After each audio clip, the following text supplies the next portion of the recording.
Hi everybody, I'm Stefan, and this video is going to be a quick recap of the Photoshop techniques that we used during the Photoshop workshop last week. So first we're going to create a new document. You can just choose the size of the document in pixels, but you can also choose the size in millimeters. In this case you also have to choose the right resolution. For documents that you're going to print, the standard resolution of 300 pixels per inch is usually good enough. Now we can import some images by dragging them into the canvas. Don't forget to click the check mark for each image. If dragging the images doesn't work, you can use File, Place. Now that we have these images, we can see two layers down here. We're going to convert them from smart objects to rasterized layers by right-clicking and selecting Rasterize Layer. In Photoshop, it's all about layers. You can turn the layers on and off by clicking on the eye icon. You can change the opacity of all layers by using the slider over here. You can also create some easy effects by changing the blend mode of a layer, for example to blend mode overlay, but we're not going to use that today. So now we're going to remove the background from the picture of the woman. We choose the quick selection tool to make a selection of the woman. The shoulder can easily be removed using this tool, so we make a good selection of the shoulder, but for the hair we are going to use a different tool to refine it, so the selection of the hair doesn't have to be very precise. If you have selected too much, you can click on this icon to change the tool to subtraction mode and deselect the stuff that we don't want. Now we click on Refine Edge. This brings up a dialog box. If the preview in the background looks different than on my screen, then you can just change it using the View mode. I like this mode best. Now we can use the Refine Radius tool to go along the edge of the hair to remove what was left of the background.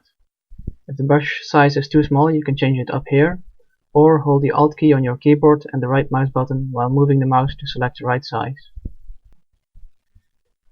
Move up and down to change the opacity, or left and right to change the size.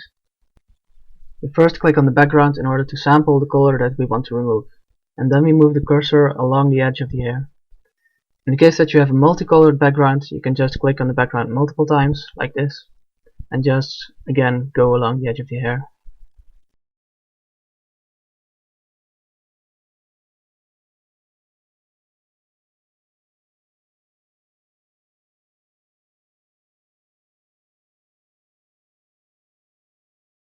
Now you see that we have a layer mask added to our layer. The white parts are visible, the black parts are invisible.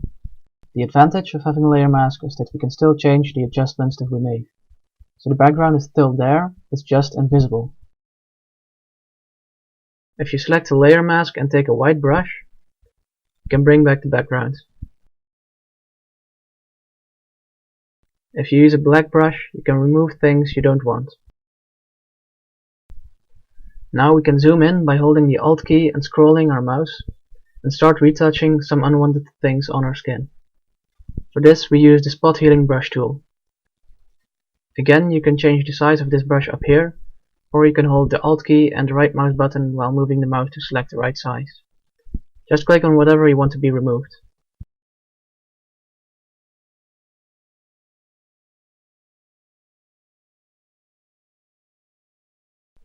For the tattoo over here, we need a different approach. We use the lasso tool to create a very rough selection, but make sure that every part of the tattoo is within the selection.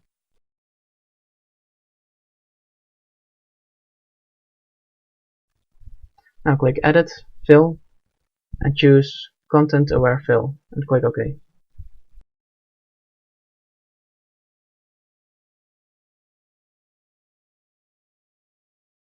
For the bags under our eyes, we use the Clone Stamp tool. With this tool, you first have to sample a source by holding the Alt key and clicking on the part of the image that you want to sample. Then you let go of the Alt key and click on the part of the image that you want to change. Final thing that we showed during the workshop was how to do color correction.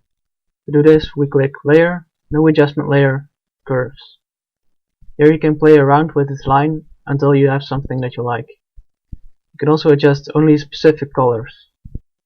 This image, for example, has too much red and too little blue. And if you only want to apply this color adjustment to one layer, you can create a clipping mask by right-clicking the layer and choosing Create Clipping Mask. You can then create a separate adjustment layer for the background.